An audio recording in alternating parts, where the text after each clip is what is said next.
We begin tonight with the dramatic end of a 2-week manhunt for an escaped killer in Pennsylvania. From the manhunt in Pennsylvania to escapees in Georgia, Texas, even the infamous serial killer Ted Bundy, prison breaks have long fueled fear in Americans.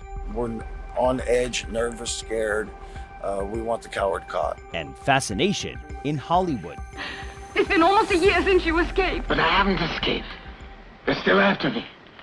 Now, while these types of stories often grab national headlines and spark concerns over community safety, just how common are they? And how much do you need to worry about them? To figure this out, we turn to an expert at the Center for Justice Research and Innovation.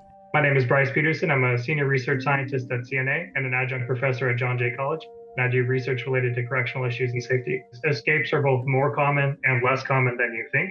Peterson says public concern should depend on the type of criminal on the run versus the number of escapes in a given year. There's escapes happening every single day. People leaving from minimum security custody. That's happening all the time, several times a day from facilities across the country. But escapes like what we saw in Pennsylvania, these kinds of more sensational escapes, these are extremely rare. CBS News analyzed data from 26 states over the past 5 years and found more than 1,100 instances of escapes from law enforcement custody, although many incidents likely go unreported, according to the Center for Justice Research and Innovation, a trend experts blame on low staffing and wages at prisons, jails, and other detainment facilities. There's no single reporting metric for prisons or jails. They don't have to report on the number of escapes that are occurring. And so because of that, we have a hard time determining how often that occurs. Why don't we, as the general public, hear about these escapes? Why don't they all garner the same level of attention?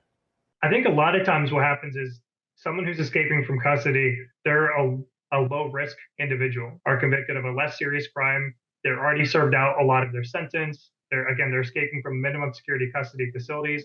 Most documented escapes are low-risk individuals known as walkaways, people typically convicted of minor nonviolent crimes who are incarcerated in minimum security facilities or work release centers and simply walk off. Montana, for example, reported one of the highest levels of escapes in our analysis, likely due to the state's pre-release system, which moves many parolees to unsecure halfway houses.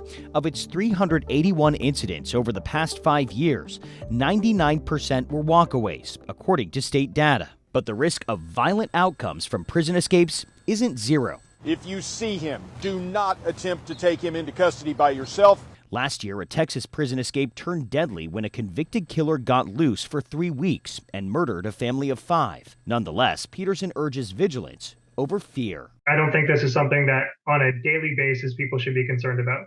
Even when escapes do occur, unless you're in the immediate vicinity where the escapee is known to be, by the time someone is out of custody, they're usually so preoccupied with staying out of custody, finding food, shelter, water, clothing, those kinds of things, that they don't often engage in violence in the community. And that's what we saw, luckily, here in Pennsylvania.